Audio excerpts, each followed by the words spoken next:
Hi everyone, welcome to our presentation. Hi everyone. My name is Katie. I'm an academic advisor in the College of Engineering. I'll be giving the presentation, and then Haley can introduce herself as well. Hi everyone, I'm Haley. I'm the Director of Advising for the College of Engineering, and welcome. We're super happy that you're a part of this webinar. We hope it'll be helpful, not only for fall quarter, but for future quarters as well. And I will be on the back end answering questions. If you can please put any questions in the Q&A feature, you can ask them either anonymously or with your name. And I'll answer those there. We might save some for the end as well. Don't use the chat, that's closed to you, so use the Q&A. Thanks everyone. And I'll go ahead and get started. Feel free to let us know if you can't hear me or if I need to slow down. And Haley's available for any side questions that you might have as we're going. I apologize in advance that my gardener is outside and my dog might bark. And my fridge is open, so I gotta close it. Okay. Can't let the fridge be open when it's this hot out.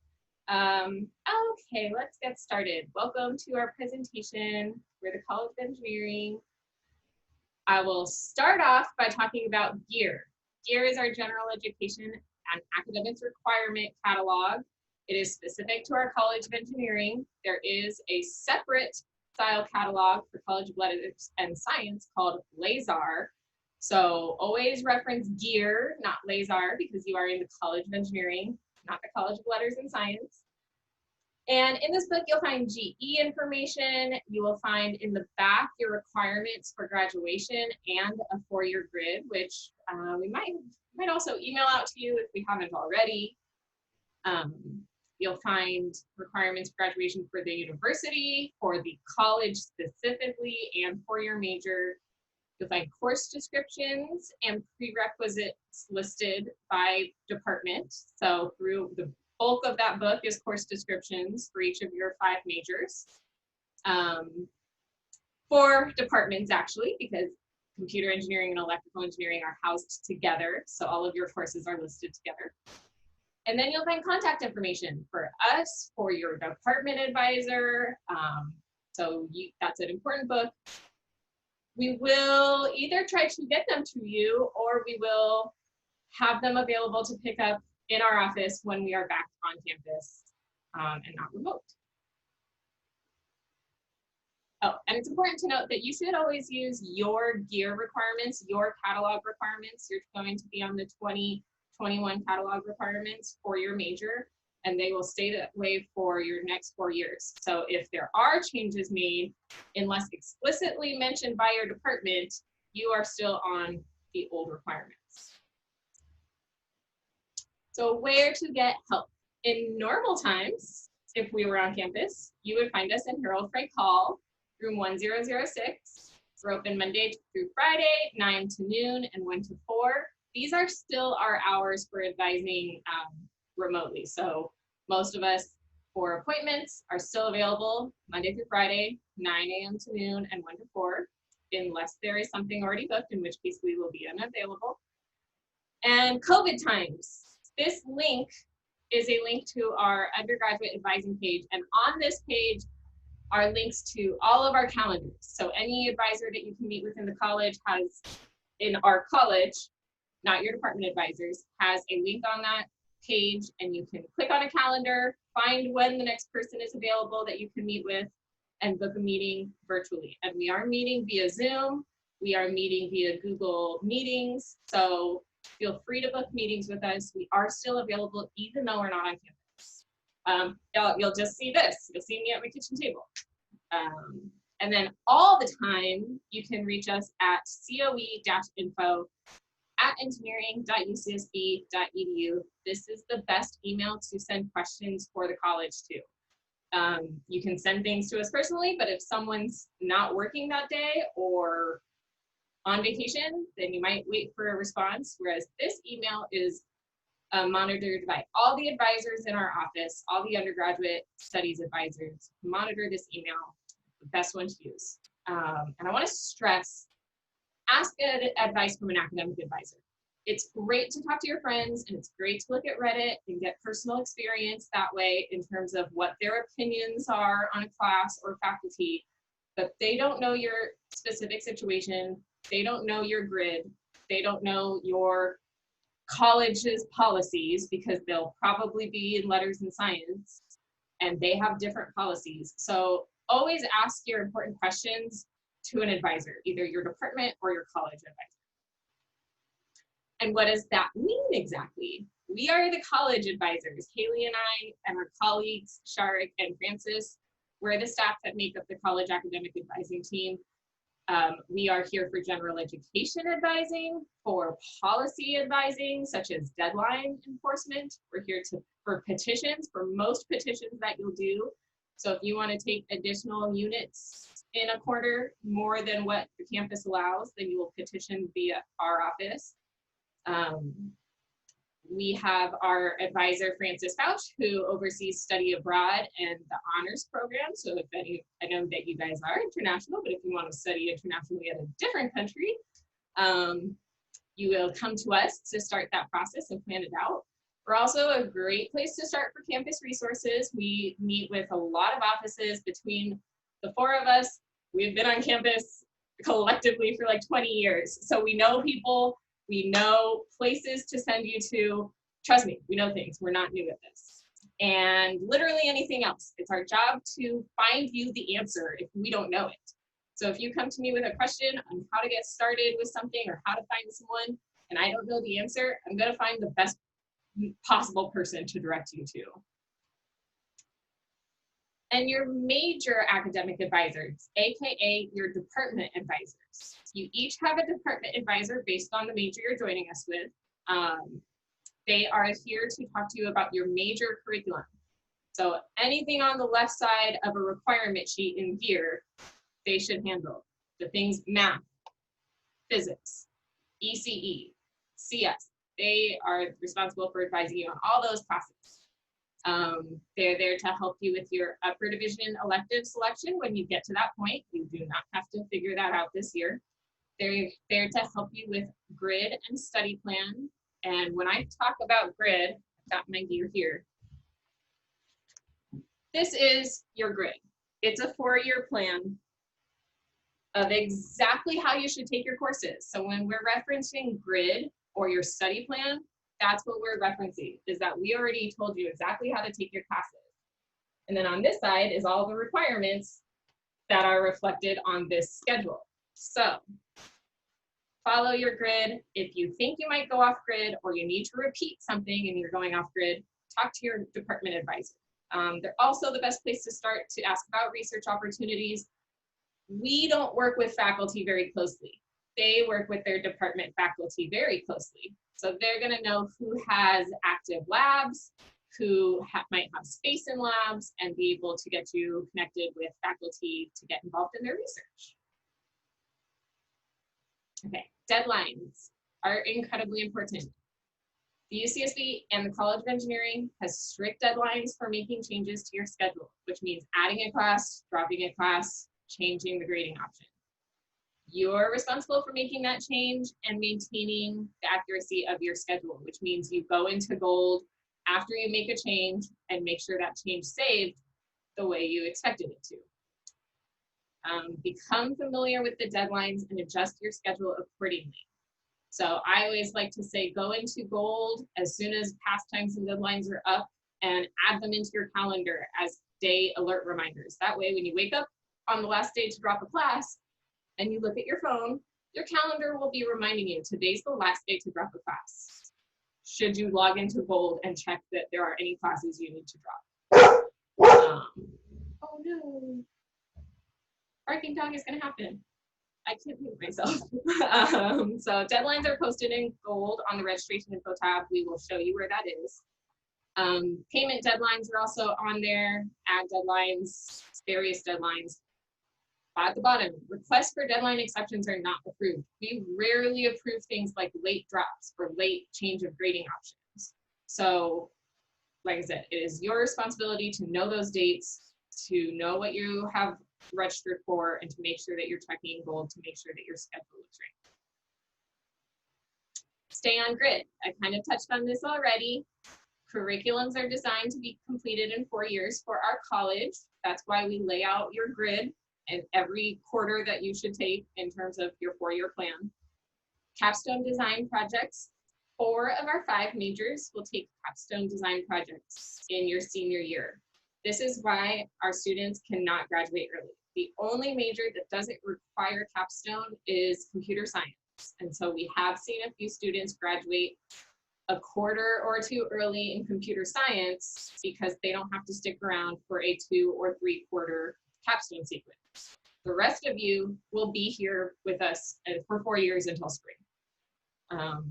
Maybe not computer engineers, we'll talk, you might be able to graduate 1 quarter early. Courses in a single quarter should not conflict with each other. That's why you stay on grid, because we look at what a student is supposed to be taking and we talk to those other departments and we make sure that the classes that we're offering don't conflict with the classes that they're offering that we also want you to take. So this is why it's important to take physics when we say to take it.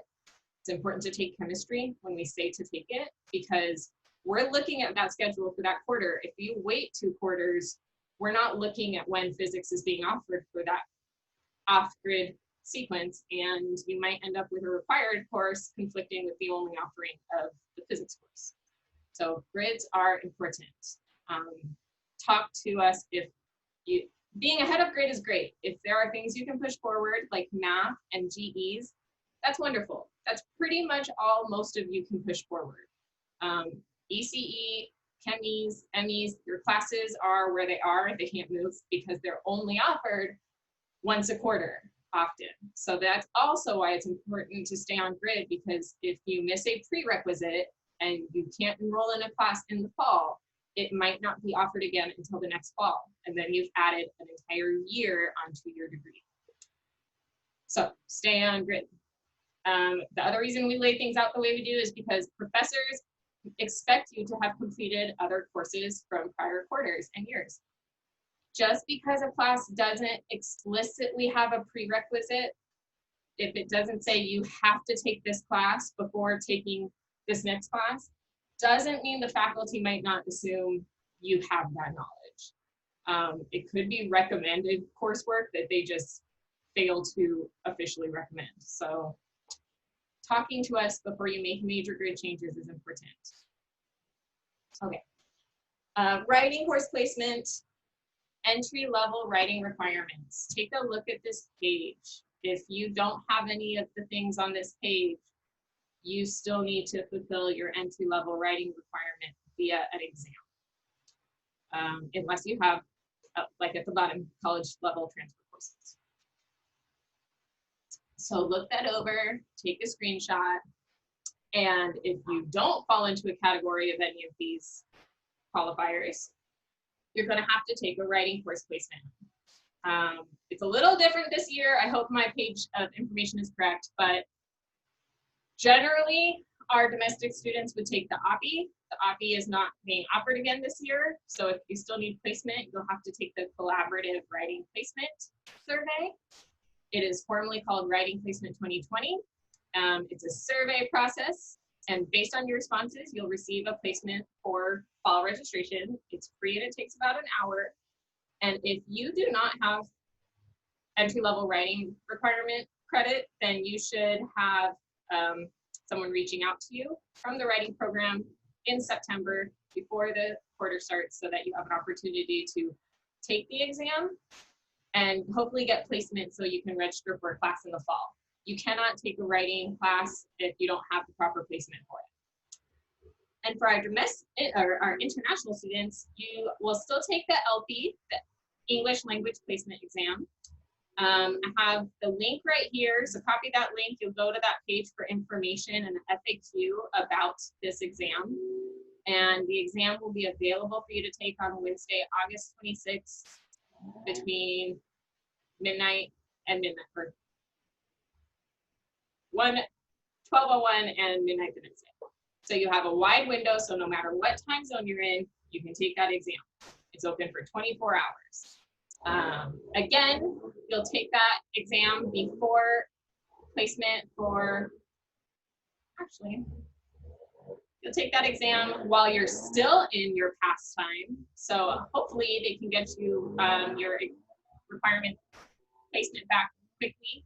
You'll be able to register during your pass 2. If not, don't stress. You can always add a class in during pass 3 before the quarter starts. All right, university email account. It's so important to use your university email when you're talking to any staff on campus, any faculty on campus. It's our way to verify who we're talking to in our systems and make sure that we're not giving away classified information to not you. So often, if you reach out to us via a private email account, we will in turn ask you to send the same question from your UCSB email account, or we will just respond and send it to your UCSB email account and tell you to go find your answer there. It's important to be logging into this email all the time and checking for emails from us, because we will reach out to you from that address or to that address, and you might miss an important opportunity like scholarship or a recruiting session or a message from us saying, hey, you're in the wrong class, and we can help you change that. So check that email regularly. Oh, and do not forward your UCSB Gmails. Other Gmails will start filtering out important things from campus. So just don't forward. Log in regularly, add both emails to your phone. It's possible. I have 3 emails on my phone, so you can have 2 separate emails that all go to the same inbox, and you can check it from there. Check your email often. If we're reaching out to you, we will often reach out from coe-info@engineering.ucsb.edu. If it does not have in brackets UGrad announce in front of it, that means we are likely reaching out directly to you, and you should read that email.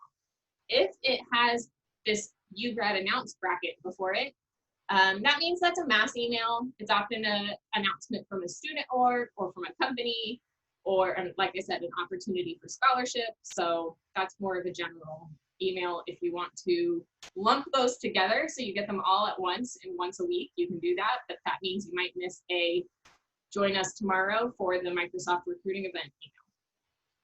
Also, follow us on Instagram. I run the stories, and that's where I send reminders about deadlines. So we do not send emails every quarter reminding you it's the last day to add a class or it's the last day to drop a class. But I do put it in our 24-hour Instagram stories. So follow us on Instagram. You will have an opportunity to see deadlines and just other fun things happening on campus. Okay, now the nitty-gritty that you all really want to know. Fall quarter course enrollment. Fall 2020 course enrollment. Most of you, if you're international, you have been enrolled in courses for fall. We tried to enroll you in any required courses that we could. Check your schedule in gold and compare your schedule to your major grid in gear. Some of them might look a little different. If you already have credit for Math 3A and 3B, then we obviously didn't put you into Math 3A for fall, so we would put you into Math 4A or Math 3B, depending on AP placements, IB placements, etc. You have received an email with further instructions, including if you should waitlist or add anything specific. If a course was full, we could not put you into it, which means you have to go in and either see if seats have become available or waitlist. Do not drop any courses you were enrolled in without checking with us first. Do not drop your math. Do not drop your chemistry. Do not drop your chemistry lab. If the class fills up before we get to helping you out because you dropped it and you're looking for something else, your seat's gone. We do not have infinite power over enrollment or course sizes. So talk to us before you make any changes, because we know the system better than you do, and a class might look like it has seats, but if it has an active wait list or if there aren't seats in the lecture, but there are seats in the discussion, you aren't going to be able to add it. So your plan could be foiled. So talk to us first. And this is the only quarter we can do things like enroll you in your schedule. This is the only quarter that before the quarter starts, we can do things like try to help you add in other classes. Otherwise, you're responsible for your registration. And while we are here to make suggestions, we have no control over putting you into a math class or chemistry class or physics class. All right. So gold. Mentioned this a few times. It's the system which you'll enroll in classes. It's what you'll use to check your grades and to run major progress checks. So here is our link to the website. It's your net ID, gold, I believe it's just your net ID and password. Do not share your net ID and password with anybody. If somebody logs in and drops you from a class to be vindictive or to be funny, we won't know that it was them. It's going to look like you, and we aren't going to be able to help you. Don't give your parents your account information. They might log in and say, oh, well, I don't think you should take this GE. I want you to take this GE. If they change that for you, we can't do anything about it. So private information. And what does gold look like? This is our login screen. You're gonna log in and go to the help screen. It says that videos will be available soon. It's said that for 2 years. There's not gonna be any videos. Sorry, come to us. We know gold. It's a homegrown system, so it's not the best. And we can help you navigate all the bits about it. To view your schedule, you'll log into Gold. You'll answer any opening emails that it's asking you for in terms of information, personal information, and then you'll go to My Schedule. And if you were enrolled in anything there, it would show this. So this is what a sample schedule would look like for a second year computer engineering major, or not second year, second quarter computer engineering major. As you can see, this is from spring 2018. It has room numbers. It's got times. Things are gonna go a little bit different for fall, and I will get to that in a little bit. Very warm word we are. Okay, so if you add yourself to any wait lists, it'll show up down here in the My Class waitlist. This screen also shows you when the finals will be, and finals are based on the lecture time. This top offering is your lecture. So as long as your lectures don't overlap, your finals won't overlap. This person has Monday, Wednesday, Tuesday, and then they're done, which is nice. So these slides are specific to fall quarter, possibly beyond, probably beyond. How can you tell if a course is online or in person? Most of you, I imagine, will be staying home, meaning you might be in a very different time zone. And so I want to stress this for our international students, that if you can't attend a 3:30 to 4:45 class because that means you're going to be up at 2 o'clock in the morning your time, don't enroll in it. Don't assume that the faculty is going to make those recordings available. The classes we know that are going to be recorded and made available for you to do on your own time have already been labeled asynchronous. That's this ASYNC, async. That means the lecture's recorded, it will be posted every week. You will be responsible for keeping up with the weekly work, but you won't have to be in any kind of virtual meeting at any specific time. So this top one, this is a class that's online with no specific login times. There's no locations, there's no times of meeting, it's remote and asynchronous. These classes are still remote, as you can see. They don't have locations, they do have faculty, but they do not say asynchronous. So that means if you were to be taking Soc 124, which you wouldn't, but as an example, you would have to log in and be there from 8 a.m. to 9:15. Maybe the faculty says that they'll record it, but like I said, you have to assume that they're not, that they want you there for participation. So keep checking back for updates, keep checking Gold for updates. Faculty are still reporting if their class is going to be asynchronous or not. If they have not reported that they're going to record their lecture and post it online, then it will have a time. So what is a hybrid course? It says it's very uncommon. Oh, this is very uncommon. Okay, so this class, the lecture is remote and the breakout discussions, so this is the long lecture led by a faculty, and the breakout discussions are led by TAs. They're smaller classes and they meet once a week, whereas this class might meet 2 or 3 times a week. So these actually have a room location. So this class will have an online lecture and meet in person for a discussion. This is subject to change. You guys don't have to worry about that. Most of the classes you will be taking are fully remote. So what courses are offered in person? Very few courses are offered in person in fall 2020 and are mostly courses open to students in a specific major. Often they're the upper division, so therefore our juniors and our seniors. Incoming freshmen can definitely build a completely remote fall quarter. So new students, if you need an in-person course to obtain a visa, speak with your college advisor. So that's what we're here to help you out with. There is a solution and we can help you with the solution. Okay, so some features in gold. This is what it looks like when you are in a pastime. If you are not in a pastime, or if a deadline has passed, these buttons lose their functionality. You can't do anything. If you are not within a pastime, you can't change anything. So there is the drop. You can drop before the drop deadline as long as you don't fall below 12 units, which is our full-time course load.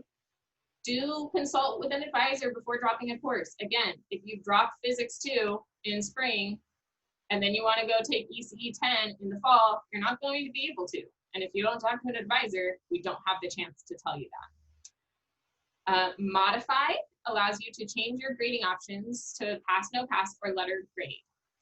This means, so the difference between letter grade, obviously A, B, C, it has GPA points assigned and it will impact your GPA.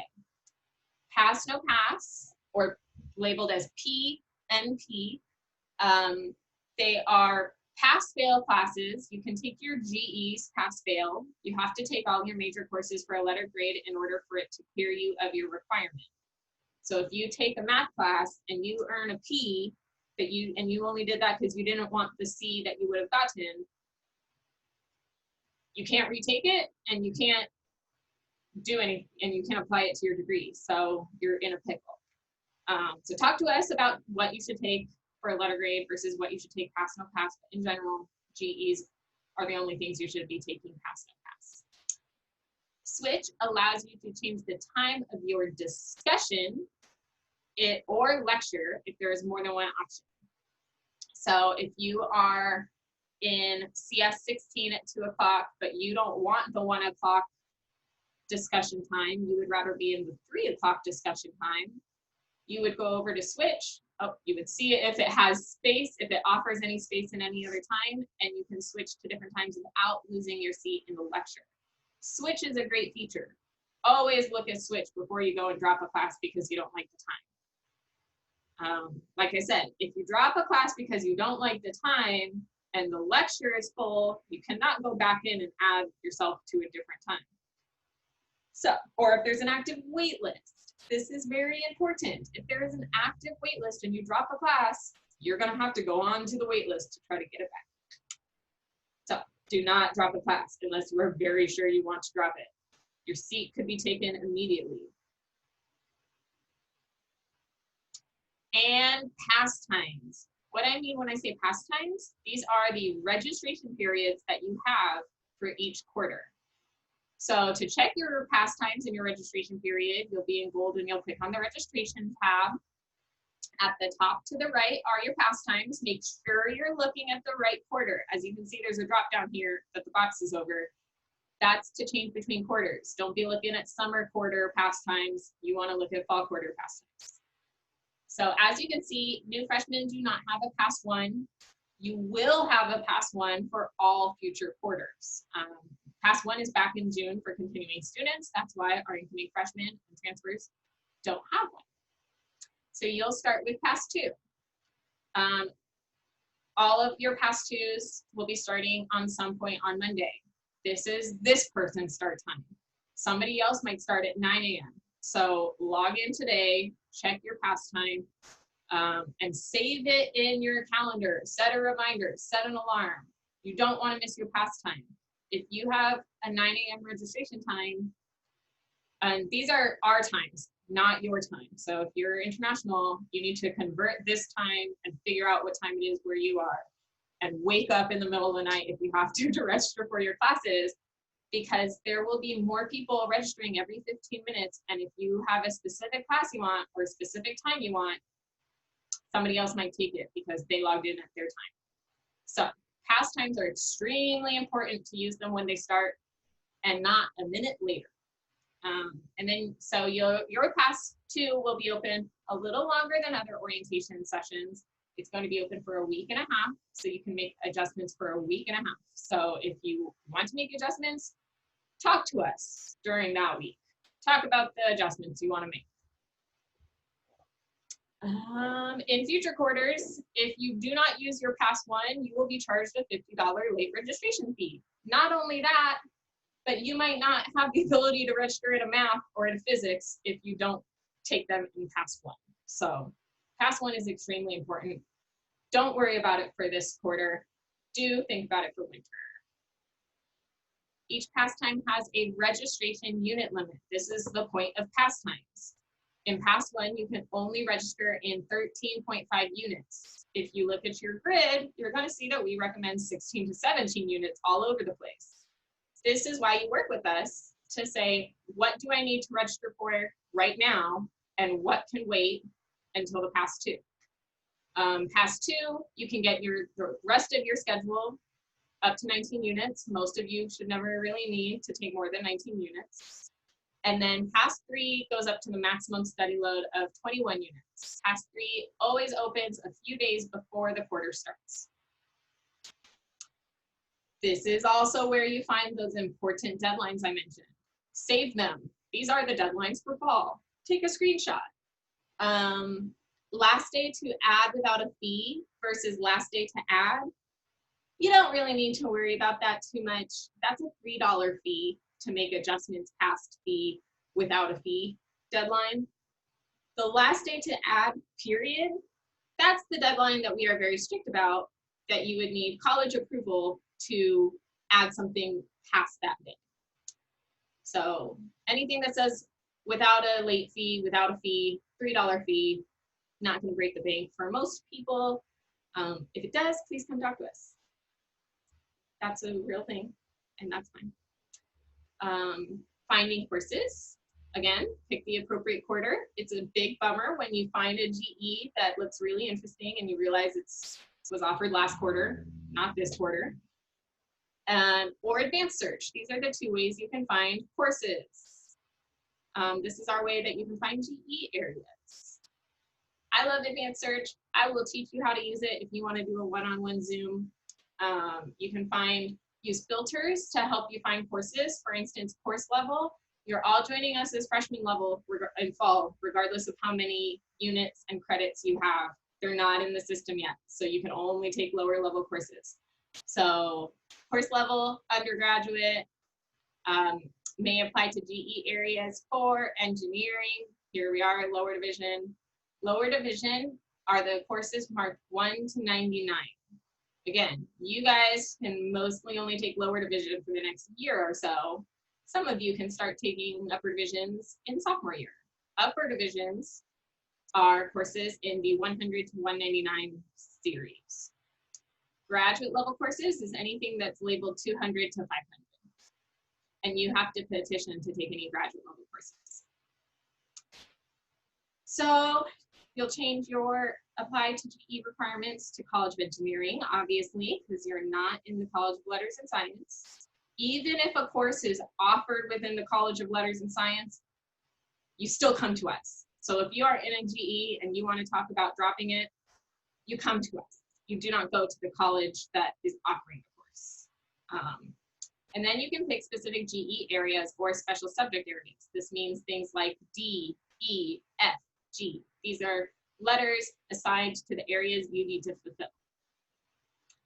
So adding a course, there is both, for most courses you will take, there will be a lecture, which meets through 2 to 3 days a week at the same time. And then there will be a discussion section. So those meet once a week for about an hour. They're led by the TAs who help this faculty. Those are your opportunities to ask questions, because if a lecture has 450 people in it, you won't have time to ask questions. So discussion times are what you add yourself into in order to get a seat in the lecture. If there is only a lecture, like for chemistry, you just add the lecture. If there has to be space in both the discussion time and the lecture time in order for you to add a class. To find out if a course is a GE, you can click on course info. It will give you a screen of information, including a course description, and it will tell you if it applies to a GE requirement. The only classes that can apply towards your GE requirements will say may apply to GE requirement, and you want to find the areas for ENGR, that's engineering. You don't want anything that says only LNS, that's not a class for us. So always review the course info page, and if it doesn't have this section, it's not a GE. It's not a class that will fulfill your requirements unless it's a major course that you have to take. So come talk to us, we'll help you find GEs. Waitlist and crashing is the class you want full. Crashing means you attend the lecture even if you're not enrolled. You're crashing in through the door to try to get a seat. So consult with the department website to see if they have policies. A lot of big departments like math and econ, they have thousands of students. So they will put straightforward things like crashing policy on their website because they don't want to answer the same email 400 times. So always look at the department website first, and that's the department that owns a course. So if you're trying to get into a math course, we can't do anything about that. We're going to send you to the math department. If you have questions about their wait list, we're going to send you to the math department. They own their courses and all the policy surrounding the enrollment. If a course is for your major, speak with your major department or our office. So if you are having trouble getting into a CS course, go to the CS department. If you have trouble getting into a CS course that you're taking early, it's not required. Don't go to the CS department, just waitlist for the class. It's important to know that we are here to make sure that you are taking classes that you have to take to graduate on time, meaning in 4 years. We are not here to make sure that you can take all the classes you want to take a year ahead of time. We have to keep the seats available for the students who are actually graded to take it that year. So just because you have the prerequisites for a course and you're ready to take it does not mean you have rights to it unless it's a dire need to keep you on track for your major. That's specifically talking about CS. They have their classes fill up quickly. They're offered frequently. If you don't get a class the first time you want to take it and you don't have to take it that quarter, then you have to wait list and crash like everybody else, even if you are in the major. So always add yourself to a wait list in gold if there is one available, especially if you are waiting a day to talk to an advisor. Add yourself to the wait list now, talk to the advisor later. If you wait a day, there could be 20 more people on the wait list ahead of you. And like I said, attend the first course meeting. That means to crash. So waitlisting a course, this is a slightly old view, but there will be a waitlist button. You can only waitlist if you have a full-time load, 12 units. And then once you click on the waitlist button, it will look like this. You have options to waitlist for all the times available. That's why there are boxes next to all of them. If you can attend more than one time, it ups your chances if you pick more than one time. For instance, if nobody drops from the 11 o'clock, then these 4 people are just going to sit here and wait. But if 5 people drop from the 8 o'clock, there are just going to be 4 seats available and no one to fill it with. You can also link courses. This is great for GEs. We generally don't tell you to link any major courses, but for general education, if you enroll in a class like history and you don't want to take history, you want to take a music class, but it's full, waitlist for the music class, link it to a course you have already enrolled in, and if you select yes, you will be able to choose the courses you're enrolled in. And if you get into music, you will be dropped from history. This is why it's so important not to link courses for your major like math or physics, because if you get dropped from it because you got off a wait list for a GE, your math is gone and your physics is gone. Beware of duplicate matriculation. We're almost over. Almost there, guys. You cannot receive credit for courses that you have already completed. This includes AP work, NIB work, community college, other universities, and UCSB work. So if you pass a class with a C, which is a passing grade, you cannot repeat it. You earn the credit and you have to move on. If you took AP BC and you have credit for 3A and 3B, you cannot retake those. You will not earn credit for them again. You cannot retake them to have a strong grade starting out. It does not work that way. So talk to us if you're concerned and feel you need to repeat a class to do well. We can talk to you about your options. Please consult with an advisor if a class you're enrolled in or are interested in taking sounds like a course you have already taken. And we can double check that. And here's some examples of what I mean. If you have AP Psychology, you have credit for Psych 1, you can't take Psych 1. And see you at Discover Engineering. This is our welcome for our incoming students. We're still doing it even though it's virtually. It's so important for you guys to meet other people in the college, meet students who have already completed their first year or two. This is an opportunity. We have a date. We do not have a time specifically. You will get an email to your UCSB email. And you'll have a chance to meet some resource representatives, and the important one is the student orgs. We'll have officers there to talk about what they're doing. They are still recruiting and holding meetings virtually. So yes, and then mandatory on September 29th is a meeting with your department advisor. So you will all meet your department advisors on September 29th from 1 to 2. They will send you their link for their Zoom meeting. And this is when you're going to get important information about your department. So be sure to go. I know that that might be a terrible time for some of you if you are staying internationally. I apologize for that. Hopefully that's the only time you really have to be up at an odd hour for school. And if you have any questions, you can enter your questions in the Q&A box. I will be hanging around for another 10 minutes. Haley might have to pop out, but I'm done doing this presentation so I can answer your questions. And yes, you can also email us at CoE info if you don't want to ask it in this virtual platform. And that's my presentation, guys. Thanks, Katie. That was awesome. We don't really have any like pending questions. People can review answers to the questions they answered in the Q&A box.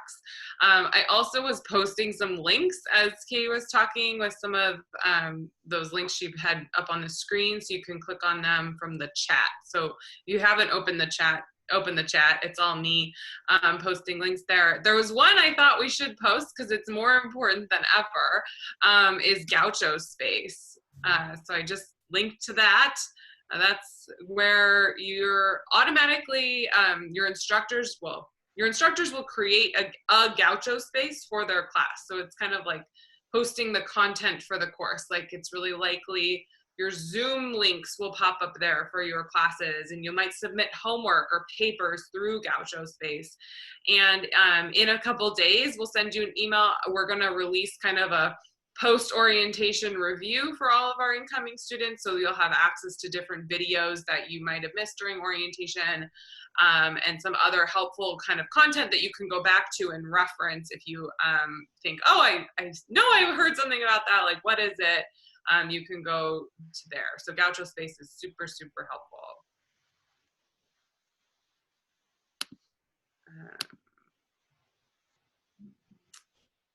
Any of these I should highlight.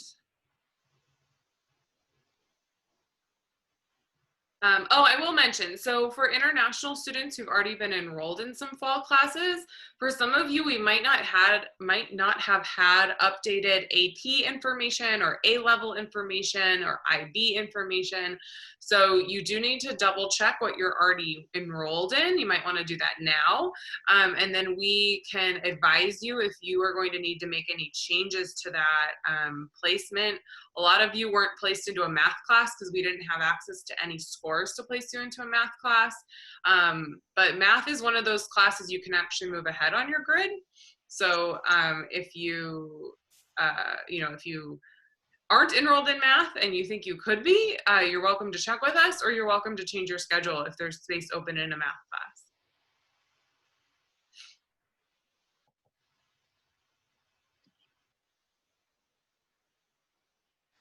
Hope this was helpful. I know that it's a lot of information to throw at you guys very quickly in a very short amount of time. So thanks for attending. We're still here. I like this question. How are good opportunities to get involved with extracurriculars and clubs? And that Discover Engineering that Katie mentioned at the end, and that'll be before classes start. That'll be a good way to get a brief introduction to some of our engineering related student organizations, but there will also be a campus-wide virtual student organization fair. There's a website, I'll post it, called Shoreline, and what am I doing? Okay, clicking around. Shoreline is where you can search for student organizations and clubs, and they'll be posting on their websites how to get involved.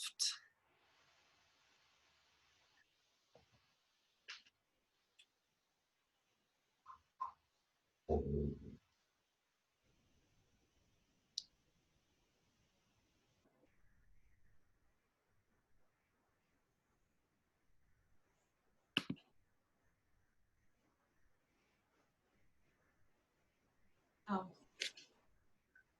Haley. Answer that, yeah. So the solution to in-person courses, if you need to obtain a student visa, the university has a course that will have an in-person component to it that meets the requirements for the visa process.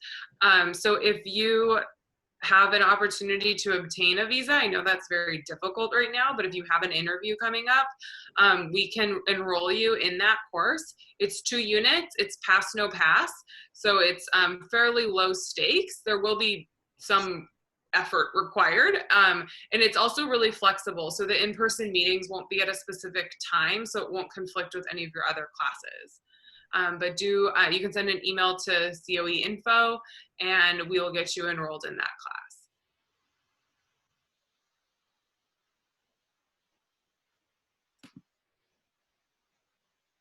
You know, that's a tough question for us to answer because we're not hands-on with our internship processes, and that's going to differ company to company. I know some students have been able to do their work remotely and hold on to their internships. Not a lot of students do internships during the year. Most of our students do internships during the summer. So really it's looking ahead to next summer and understanding how internship opportunities might be working then. It's very difficult to have a part-time 20-hour-a-week internship and be in a 16-unit quarter of coursework. That's a full-time job of its own. Our faculty will give you enough homework to be dedicated to class for 40 hours a week. So think of that when you're thinking about extracurriculars during the quarters. It's great to take on a couple things. You have 4 years, you do not need to take on everything. Job fairs will still be hosted virtually. I think there will be a platform where you'll be able to explore the different recruiters that are participating. Same with our campus org fair. It's still happening even though it will be virtual. So you'll still have the opportunity to virtually connect, obviously not in person. Not sure what the co-ops question is. I don't know. Not either. that And I have to log off, but thank you to Katie, and I look forward to meeting you all in the future. Thanks, Haley. Haley's going to another presentation that some of you might be planning to join. So if you are an international student, plan to be going to town hall. She's going to be there and answering questions. Thanks, Haley. Thank you.